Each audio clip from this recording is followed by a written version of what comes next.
नमस्कार दोस्तों, स्वागत है आप सभी का आपके अपने चैनल सुमित चौधरी पर।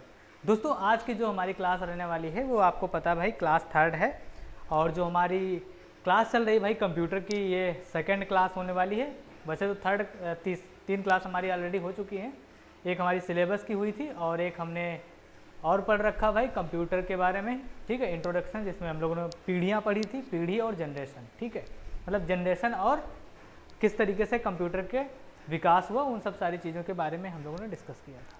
तो आज की जो हमारी क्लास रहने वाली है, इस क्लास में हम लोग कंप्यूटर क्या है, कंप्यूटर की विशेषताएं, कंप्यूटर आकृति और तीव्रता, जो उनकी प्रोसेसिंग स्पीड होती है ना, स्पीड के आधार पर किस तरीके से बांटे गए और आंकड़ों के हिसाब से किस तरीके से बांटे गए, आकार के हिसाब से किस तरीके से बांटे गए, ये सब सारी चीज़ें हम लोग डिस्कस करने वाले हैं। ठीक है, तो आज की क्लास हमारी बहुत ज़्यादा महत्वपूर्ण है भाई, सभी लोग देख लेना। यूपी डीएलएड ही नहीं, अदर एग्जाम में भी यहाँ से आपको क्वेश्चन देखने को मिल सकते हैं। ठीक, तो ये हमारी शिक्षा शक्ति की टीम है। जैसा कि आप सभी को पता है भाई कि हमारे बाकी टीचर्स भी आपके लिए एक ऑथेंटिक और एक बढ़िया ज़बरदस्त कंटेंट आपके लिए प्रोवाइड करवा रहे हैं। आगे बढ़ते हैं भाई, आपके सामने है पहली स्लाइड और यहाँ पर हम लोग आज की क्लास में क्या पढ़ेंगे भाई, कंप्यूटर सिस्टम, कि कंप्यूटर क्या होता है भाई। हम लोगों ने पढ़ लिया है भाई कि कंप्यूटर क्या होता है, कंप्यूटर किस तरीके से वर्क करता है, हम लोग आगे पढ़ेंगे। मैंने आपको ओवरव्यू दिया था इससे पहले वाली हमारी क्लास जो हुई थी, उसमें कंप्यूटर किस तरीके से वर्क करता है वो मैंने आपको बहुत ज़्यादा डिटेल में नहीं पढ़ाया था, तब भी मैंने आपको एक ओवरव्यू दे दिया था। ठीक है, तो जितने भी भाई लोग हैं अपने दोस्तों में इस क्लास को शेयर भी कर सकते हैं, क्योंकि क्लास सभी के लिए बहुत ज़्यादा महत्वपूर्ण रहने वाली है। और यूपी डीएलएड फर्स्ट सेमेस्टर की आपको सारी क्लासेस यहाँ पर देखने को मिलेंगी, और वो चाहे पीवाईक्यू सीरीज़ हो या फिर आपके मैराथन्स क्लास हो, तो सब कुछ आपको यहाँ पर देखने को मिलेगा। ठीक, तो एक बार भरोसा करके आप इस चैनल को सब्सक्राइब करें, आप हमारी फैमिली के साथ में जुड़कर आप अपने भरोसे को मजबूत बना सकते हैं भाई, अगर आप चाहें तो। ठीक है, कंप्यूटर सिस्टम एक ऐसा इलेक्ट्रॉनिक उपकरण है, जैसा कि मैंने आपको बताया था कि भाई कंप्यूटर क्या है, एक इलेक्ट्रॉनिक डिवाइस है जो इनपुट प्राप्त करता है। इनपुट क्या होता है, जो आप इसे निर्देश देते हैं। इनपुट क्या होता है भाई, जो आप इसे निर्देश देते हैं। आप जो भी इससे काम करवाना चाहते हैं, जो भी आप निर्देश देते हैं, तो वो उसे बोला जाता है इनपुट। और जिस डिवाइसेस की मदद से आप लोग कंप्यूटर को निर्देश देते हैं, उसे बोला जाता है इनपुट डिवाइस। ठीक है, उस पर प्रोसेसिंग, अभी प्रोसेसिंग कौन करता है भाई, प्रोसेसिंग कौन करता है, प्रोसेसिंग करता है आपका CPU, जिसको आप लोग बोलते हैं ना, जिसको आप बोलते हैं सेंट्रल प्रोसेसिंग यूनिट, जिसे आप लोग बोलते हैं भाई कंप्यूटर का दिमाग भी इसे कहा जाता है। ठीक है, प्रोसेसिंग करता है और उसके परिणाम स्वरूप आउटपुट प्रदान करता है। तो यूज़र को आउटपुट मिल जाता है, प्राप्त हो जाता है। तो यहाँ पर आउटपुट कौन देता है भाई, आउटपुट डिवाइसेस देता है। अब आपका काम यह है कि कमेंट करके जल्दी से बताओ कि इनपुट डिवाइस कौन सी होती हैं, आउटपुट डिवाइस कौन सी होती हैं। जल्दी से नीचे कमेंट बॉक्स में आपकी कमेंट आनी चाहिए। ठीक है, प्रदान करता है, क्योंकि इनपुट डिवाइस आउटपुट डिवाइस आपके एग्जाम में पूछ लिया जाता है, इसलिए आपको जानना जरूरी है।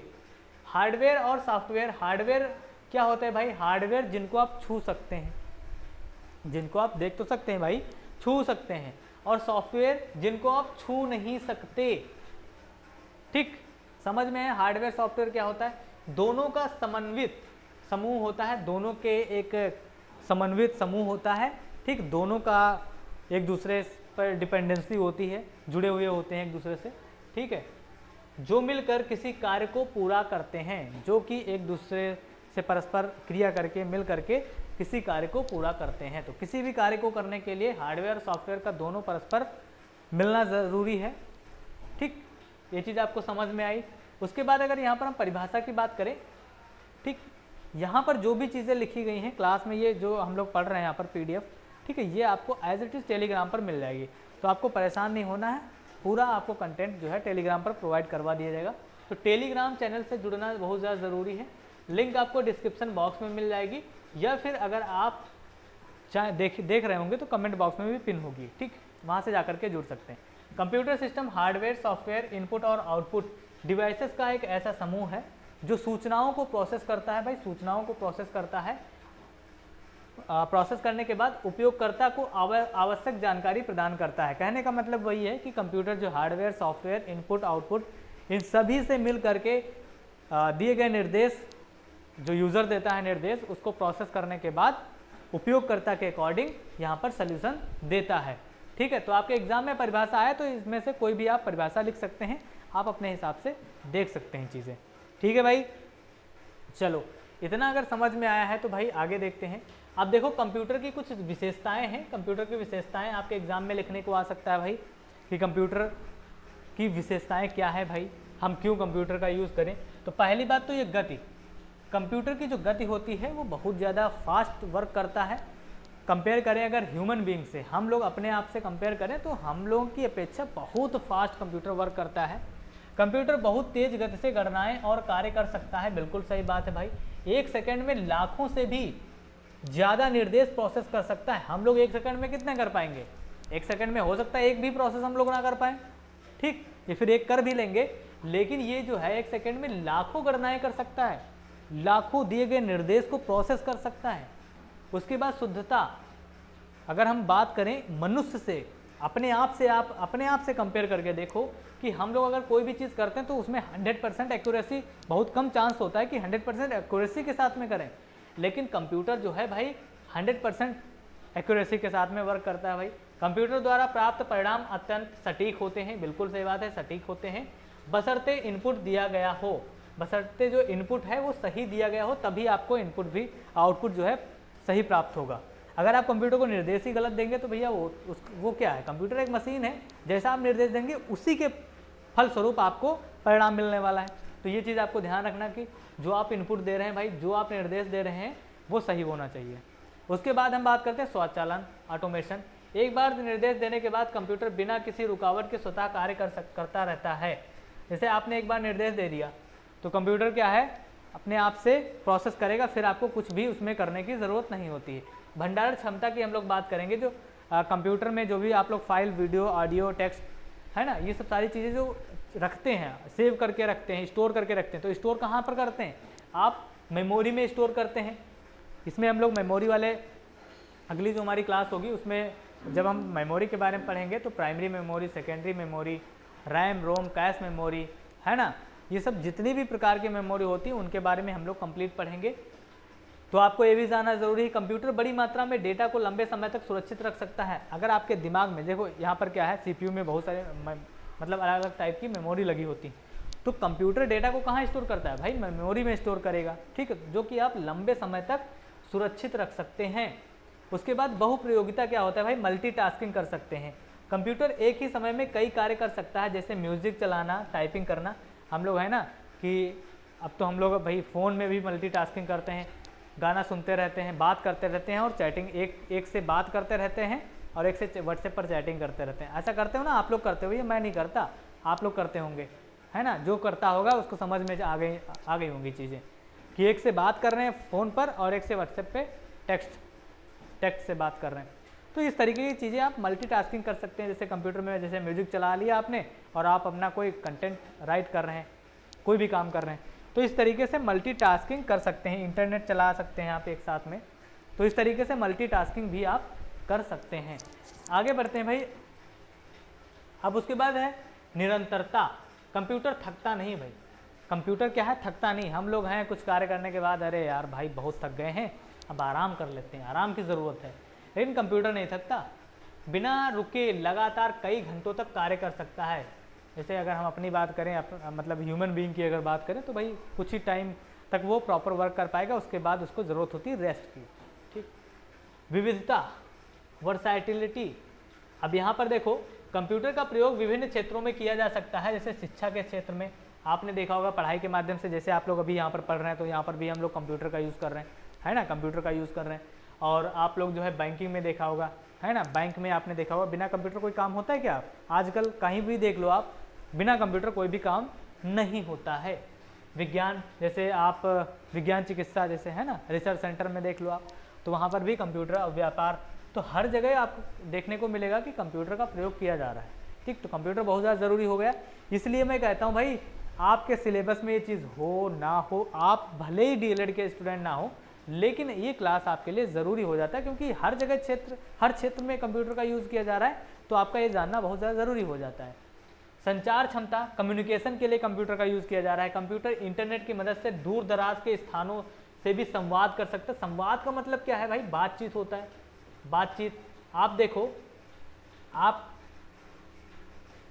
यहाँ इंडिया में बैठे हैं और आप बात करना चाहें तो कहाँ पर बात कर सकते हैं भाई, अलग अलग देशों में बात कर सकते हैं, है ना। आप 10 किलोमीटर 5 किलोमीटर, अब तो 10 किलोमीटर 5 किलोमीटर का कोई आपको एग्जांपल देने से कोई फ़ायदा नहीं। आप ऐसा ही समझो कि हम एक देश से दूसरे देश से आसानी से कांटेक्ट कर सकते हैं, बात कर सकते हैं, चाहे वो टेक्स्ट मैसेज से हो, इंटरनेट की मदद से हो या फिर कॉल की मदद से हो।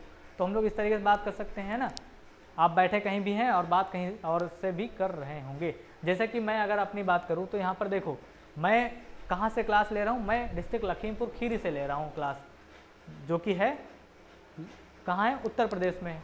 और आप कहीं हो सकता है बिहार के हों, हो सकता है आप दूसरे राज्य से हों, कोई भी राज्य हो, जैसे हो सकता है भाई दिल्ली का कोई देख रहा हो, है ना, दिल्ली का कोई देख रहा हो सकता है भाई अदर स्टेट के होंगे, एमपी के होंगे कुछ लोग। तो ये ज़रूरी नहीं है कि आप इसमें जहाँ पर हैं बस वहीं कम्युनिकेट कर सकते हैं। कंप्यूटर की मदद से आप लोग कहाँ का देश विदेश में बातचीत कर सकते हैं, ठीक है भाई। विश्वसनीयता, यदि प्रोग्राम सही लिखा गया है तो कंप्यूटर लगातार एक जैसा परिणाम देगा बिना गलती के। आपने अगर वही बात कि अगर आपने इनपुट सही दिया है तो कंप्यूटर भी भैया आउटपुट सही देगा बिना गलती के। अगर आपने गलती कर दी तो भैया वहाँ पर तो आपको गलती देखने को मिलेगी। बुद्धिमत्ता की कमी, लैक ऑफ इंटेलिजेंस, कंप्यूटर स्वयं निर्णय नहीं ले सकता, कंप्यूटर स्वयं निर्णय नहीं ले सकता। आपने देखा होगा कि एआई आ गया भाई, लेकिन आपने क्या नोटिस किया, एआई का काम क्या है, जो आप निर्देश देंगे तभी एआई काम करेगा। ऐसा तो है नहीं कि भैया एआई टूल आपने चैट जीपीटी खोल लिया, आपने चैट जीपीटी खोल लिया भाई, और चैट जीपीटी ओपन करने के बाद वो भैया लग गया अपने आप काम करने। नहीं, उसको नहीं पता ना कि वो किस तरीके से आपको काम करवाना है, क्या आप उससे काम करवाना चाहते हैं, उसको नहीं पता ना। तो सबसे पहले ज़रूरी है कि इनपुट, निर्देश देना बहुत ज़्यादा ज़रूरी है। जब तक आप निर्देश नहीं देंगे कंप्यूटर समझ ही नहीं सकता आप क्या करवाना चाहते हैं उससे। तो भैया निर्देश देना बहुत ज़्यादा ज़रूरी है, उसके बाद ही एआई भी काम करेगा आपका, ठीक। तो अपने आप से निर्णय नहीं ले सकता, उसे इंसान द्वारा निर्देशित करना पड़ता है, निर्देश देना पड़ता है। कितना भी एडवांस हो जाए भाई, निर्देश तो देना पड़ेगा, ठीक है, समझ में आया। इसीलिए हम लोग बोलते हैं ना कि कंप्यूटर क्या है, डम्ब मशीन है, डम्ब, इसे कुछ नहीं आता, लेकिन इसे बहुत कुछ आता है। इसे तब तक कुछ नहीं आता है जब तक आप इसे निर्देश नहीं देते। जब आप निर्देश दे देते हैं उसके बाद फिर इससे आगे आप निकल नहीं सकते, ये है सच, ठीक है। तो उम्मीद करते हैं कि ये चीज़ आपको समझ में आई होगी, और अगर आपको समझ में आ रही चीज़ें तो वीडियो को लाइक करने के साथ साथ में अपने दोस्तों में शेयर कर सकते हैं, और चैनल पर अगर नए हैं तो चैनल को सब्सक्राइब भी कर सकते हैं, क्योंकि आपको यहाँ पर डीएलएड से रिलेटेड, सीटेड से रिलेटेड आपको यहाँ पर ज़बरदस्त कंटेंट देखने को मिलेगा, ठीक है। अब उसके बाद कंप्यूटर का प्रयोग कहाँ कहाँ किया जाता है ये आपको पता है, आप ये पॉइंट लिख लेना, याद कर लेना भाई, आपके एग्जाम में आया तो लिख देना। शिक्षा के क्षेत्र में चिकित्सा, बैंकिंग व वित्त, व्यापार व उद्योग, वैज्ञानिक, संचार, रेलवे, एयरलाइंस, मनोरंजन के क्षेत्र में, मनोरंजन के क्षेत्र में तो आप लोग बहुत ज़्यादा यूज़ करते हो भाई, सरकारी विभाग और रक्षा क्षेत्र। यहाँ पर इतने स्थानों में कंप्यूटर का यूज़ किया जाता है। अब यहाँ पर सारे ही कवर हो गए ना, कोई अगर एक आध रह गया तो भाई आप काउंट कर लेना। हर एक क्षेत्र में कंप्यूटर का प्रयोग किया जाने लगा है, ठीक है भाई। चलो आगे बढ़ते हैं। अब कंप्यूटर के लाभ, भाई कंप्यूटर के लाभ क्या हैं, कंप्यूटर का हम यूज़ क्यों करेंगे, कुछ तो फ़ायदे होंगे, इसी वजह से हम लोग कंप्यूटर का यूज़ करेंगे। तो क्या फ़ायदे हैं उनको देख लेते हैं। तेज गति से कार्य, बहुत कम समय में जटिल कार्य भी कर सकता है। जटिल कार्य जो हम लोग समझते भाई कि हमारे लिए जटिल कार्य हैं, है ना, उसे भी कम कर सकता है। शुद्धता, गलतियां बहुत ही कम होती हैं। गलतियां जैसे आप निर्देश अगर गलत देंगे तो कंप्यूटर आउटपुट भी गलत देगा। लंबी अवधि तक कार्य कर सकता है, बिना थके लगातार कार्य कर सकता है, जैसा कि हम लोग ह्यूमन नहीं कर सकते। बहुप्रयोगिता, एक साथ कई कार्य कर सकता है, जैसे मल्टीटास्किंग बोलते हैं। डेटा संग्रहण, लाखों फाइलें सुरक्षित रख सकता है, जो कि हम लोग मेमोरी में स्टोर करके रखते हैं, चीज़ आपको पता है। ऑनलाइन सुविधाएं जैसे शिक्षा, बैंकिंग, शॉपिंग, सब कुछ घर बैठे संभव है। अब तो ऑनलाइन शॉपिंग का ज़माना है भैया, ऑनलाइन शॉपिंग कर लेते हैं, घर में पड़े हैं। अगर सब्जी भी मंगवानी है, ग्रॉसरी का कोई भी सामान मंगवाना, भैया ब्लिंकिट कर लिया हमने, ब्लिंकिट कर लिया भैया, आ गया घर के बाहर, घर से बाहर भी नहीं जाना भैया, बाहर नहीं जाना पड़ता है। कपड़े मंगवा लिए ऑनलाइन। अब तो ऑनलाइन भैया पढ़ रहे हैं, जैसे यहाँ पर भी कुछ लोग पढ़ रहे हैं भाई, यूट्यूब से पढ़ लेते हैं, बैच खरीद लिया उससे पढ़ लिया। तो ये सब सारी चीज़ें हैं, आप लोग ऑनलाइन यूज़ करते हैं। संचार का माध्यम जैसे ईमेल हो गया, वीडियो कॉल जैसे तेज और प्रभावी संचार उपलब्ध कराता है। ऐसी चीज़ें आप लोगों को पता है भाई, ठीक है। चलो आगे बढ़ते हैं। अब उसके बाद देखो जिस चीज़ का फ़ायदा होता है उसका कुछ ना कुछ नुकसान भी होता है। कैसे नुकसान होता है उसकी बात हम करते हैं। नौकरी की कमी, मैनुअल कार्यों की जगह कंप्यूटर लेने से बेरोजगारी बढ़ सकती है। बिल्कुल सही बात है। अब बेरोजगारी कैसे बढ़ेगी समझो ज़रा। जैसे अब किसी कार्य को करने के लिए दो एम्प्लॉय रखे गए थे किसी कंपनी में, अब वही कार्य अगर हम कंप्यूटर से ले रहे हैं भाई तो 2 लोगों की नौकरी चली गई ना, 2 लोग की नौकरी चली गई। और जब 2 लोगों की नौकरी चलेगी तो वो तो बेरोजगार हो गए ना, तो ये हम कह सकते हैं। और देखो अब एआई बहुत सारे काम को कर सकता है। एक निर्देश पर कंप्यूटर एआई जो है बहुत सारे कार्य को अच्छे तरीके से करके दे सकता है कम समय में, तो भैया एम्प्लॉय की ज़रूरत ही नहीं।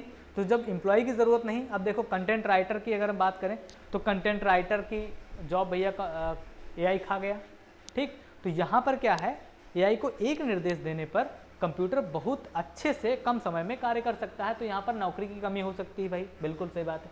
स्वास्थ्य समस्याएं, अधिक समय तक उपयोग करने से आँखों में चश्मा लग सकता है भाई, पीठ बहुत ज़्यादा देर तक बैठे बैठे रीढ़ में प्रॉब्लम हो सकती है, ठीक है। और मानसिक तनाव आ सकता है, ठीक, मानसिक तनाव। तो ये सब सारी चीज़ें आपको देखने को मिल सकती हैं। उसके बाद साइबर अपराध, देखो जब तक ऑनलाइन चीज़ें नहीं थी तब तक इतने अपराध भी नहीं होते थे। किसी का अकाउंट हैक हो गया, किसी का कुछ हो गया, किसी का कुछ हो गया, ठीक। तो ये सब चीज़ें आप नहीं देखते थे। डेटा चोरी होना, किसी की प्राइवेसी, भैया किसी का डेटा चोरी कर लिया, उसके बाद उसको ब्लैकमेल करने लगे। तो ये सब सारी चीज़ें जो है इनकी समस्याएं बढ़ गई हैं जब से ये ऑनलाइन चीज़ें होने लगी हैं, इंटरनेट बहुत ज़्यादा विकसित हो गया है। आलस्य की आदत, लोग शारीरिक कार्य कम करने लगते हैं। इसमें शारीरिक मतलब अपने हेल्थ से जुड़ी हुई चीज़ें, एक्टिविटी बहुत कम कर पाते हैं।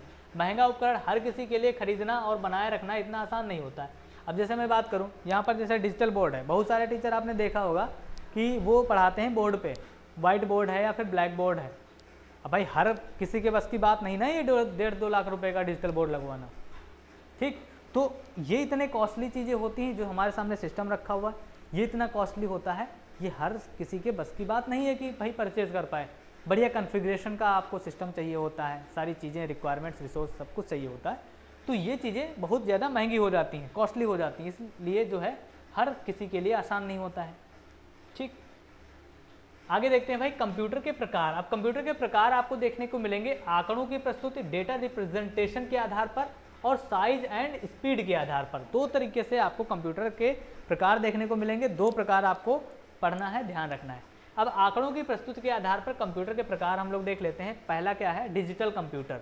डिजिटल कंप्यूटर में क्या है होता है भाई, आंकड़ों को 0-1 क्या है, बाइनरी नंबर होता है। बाइनरी में आपको ध्यान रखना है 0 और 1 डिजिट, 2 ही डिजिट होते हैं, 2 डिजिट होते हैं, बाइनरी के रूप में प्रोसेस करता है। गणना और तार्किक कार्यों में सक्षम होता है। जैसे उदाहरण की बात करें तो लैपटॉप, डेस्कटॉप और कैलकुलेटर, ठीक, समझ रहे हो। लैपटॉप, डेस्कटॉप और कैलकुलेटर ये किसके प्रकार है भाई, आंकड़ों की प्रस्तुति के आधार पर डिजिटल कंप्यूटर हैं। ये डिजिटल कंप्यूटर के अंतर्गत ये चीज़ आती है। उसके बाद हम बात करेंगे तो एनालॉग कंप्यूटर आपने देखा होगा। एनालॉग कंप्यूटर में क्या होता है, निरंतर कंटिन्यूअस डेटा को प्रोसेस करता है, भौतिक मात्राएं जैसे तापमान, दबाव, गति को मापता है। तो यहाँ पर आपने देखा होगा तापमान मापक यंत्र और ईसीजी मशीन। इसमें क्या होता है, एनालॉग, ये होती एनालॉग कंप्यूटर की उपकरण होते हैं, ठीक है। एनालॉग कंप्यूटर इन मशीन्स को बोलते हैं। उसके बाद हाइब्रिड कंप्यूटर होता है। तो डिजिटल और एनालॉग दोनों की विशेषताएं जिनमें होती हैं उसे कहा जाता है हाइब्रिड कंप्यूटर, ठीक। जैसे अस्पतालों की निगरानी मशीनें जो होती हैं इसे कहा जाता है हाइब्रिड कंप्यूटर, ठीक। अगला देखते हैं भाई, अब आकार एवं तीव्रता के आधार पर कंप्यूटर के प्रकार हम लोग देख लेंगे, ठीक है। अब देख लेते हैं माइक्रो कंप्यूटर क्या होते हैं। सबसे छोटा होगा, माइक्रो नाम से ही पता चल रहा है, माइक्रो कंप्यूटर सबसे छोटा और सस्ता कंप्यूटर होता है। व्यक्तिगत कार्यों के लिए उपयुक्त होता है। जैसे आप अपने कार्य के लिए लेना चाहते हैं, आप अपनी क्लास के लिए लेना चाहते हैं, आप अपने ऑफिस के लिए लेना चाहते हैं, खुद के लिए, खुद का वर्क करने के लिए व्यक्तिगत इंडिविजुअल, तो आप ले सकते हैं। जैसे डेस्कटॉप हो गया, लैपटॉप हो गया, टैबलेट हो गया। टैबलेट आप अपने खुद के यूज़ के लिए लेते हैं, लैपटॉप अपने खुद के यूज़ के लिए लेते हैं। ये लैपटॉप ले लिया फिर डेस्कटॉप ले लिया, ठीक। लैपटॉप और टैबलेट भाई क्या होता है, ये पोर्टेबल होते हैं, बस इतना सा फर्क है, बाकी काम सबके सेम, ठीक। टैबलेट में वो सारी चीज़ें आप नहीं कर सकते जो लैपटॉप में कर सकते हैं। टैबलेट जो है कहीं ना कहीं आपके एंड्रॉयड वर्जन पे बेस्ड होता है और इसमें इन सब में विंडो आप चलाते हैं जैसे ऑपरेटिंग सिस्टम। तो ऑपरेटिंग सिस्टम की जब हम लोग क्लास लेंगे तो वहाँ पर आपको अच्छे से समझा देंगे। मिनी कंप्यूटर की अगर हम बात करते हैं तो मध्यम आकार और अधिक कार्य क्षमता वाला होता है, छोटे व्यवसायों में उपयोग किया जाता है, जैसे IBM AS और 4000 इंटेल 4000 होगा यहाँ पर, ठीक, यहाँ पर थोड़ा मिस्टेक है, ठीक है। चलो आगे देखते हैं। Main frame computer. Main frame computer क्या होता है भाई? बड़े डेटा प्रोसेसिंग की क्षमता, हजारों उपयोगकर्ता एक साथ कार्य कर सकते हैं। इसमें जो है मेन फ्रेम कंप्यूटर में क्या होता है, हजारों उपयोगकर्ता एक साथ में कार्य कर सकते हैं। IBM Z सीरीज ये क्या है, कंप्यूटर है, मेन फ्रेम कंप्यूटर। ये आप लोग नॉर्मली देखने को नहीं मिलता आप लोगों को, ठीक।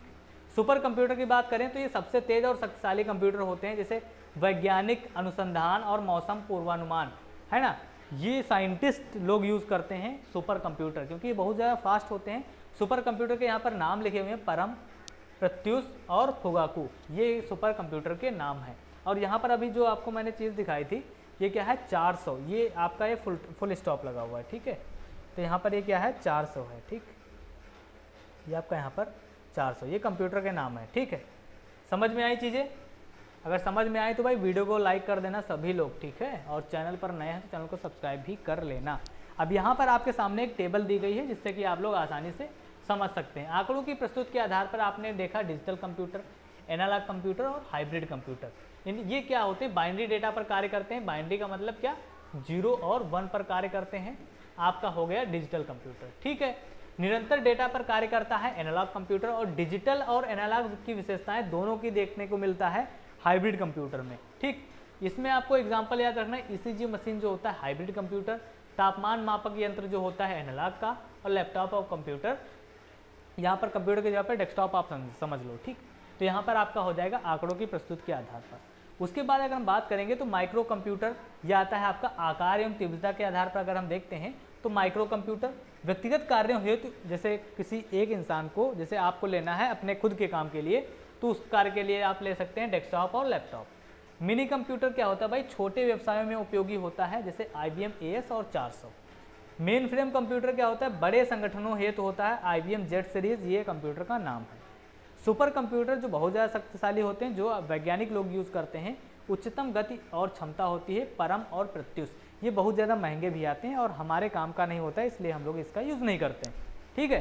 तो आज की जो हमारी क्लास थी इसमें हम लोगों ने कंप्यूटर का परिभाषा देखी, कंप्यूटर सिस्टम की, कंप्यूटर के लाभ देखे, कंप्यूटर की विशेषताएं देखी, कंप्यूटर की हानि देखी, और कंप्यूटर आंकड़े और तीव्रता, है ना, तीव्रता साइज के आधार पे हमने कंप्यूटर देखे कि किस तरीके से कंप्यूटर्स को डिवाइड किया गया है। तो उम्मीद करते हैं कि ये चीज़ें आपको समझ में आई होंगी, और ये चीज़ें अगर समझ में आई हैं तो वीडियो को लाइक करना, चैनल को सब्सक्राइब कर लेना, शेयर करना अपने दोस्तों में। फिर मिलेंगे नेक्स्ट वीडियो में, तब तक के लिए बाय बाय, जय हिंद, जय भारत।